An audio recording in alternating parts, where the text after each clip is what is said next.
Hi, everybody. It's Christine again from True North Faith. And today I want to talk to you about prayer.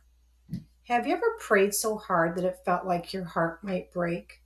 Well, that's what it was like for Hannah in the Bible. She was desperate to have a child, and in her anguish, she poured her soul out to God. So much so that Eli the priest thought she was drunk, but she wasn't.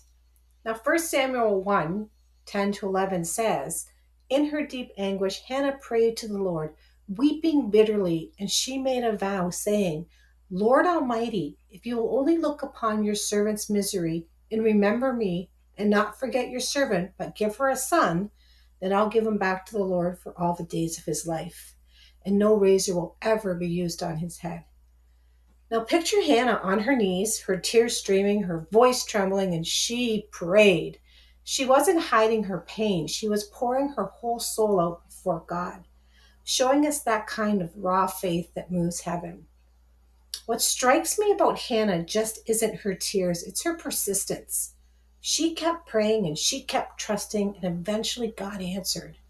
But there's another layer to her story. Hannah lived with deep disappointment year after year. Her husband's other wife had children and constantly mocked Hannah for being barren. 1 Samuel 1 6 to 7 says, because the Lord had closed Hannah's womb, her rival kept provoking her in order to irritate her. This went on year after year. Whenever Hannah went up to the house of the Lord, her rival provoked her till she wept and would not eat.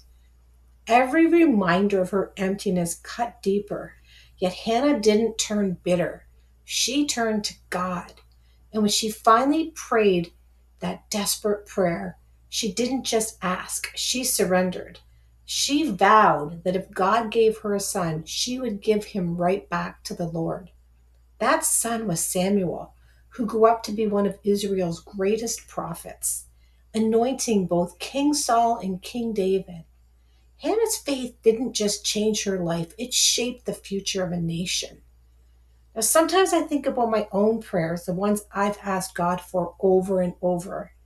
And at some point, I had to let go.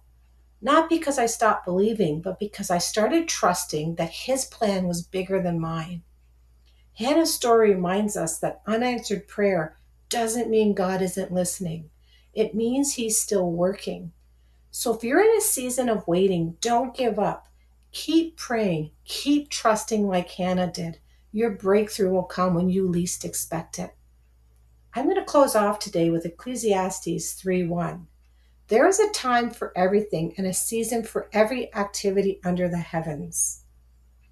Have a wonderful afternoon, everybody, and I'll see you again soon. Bye-bye.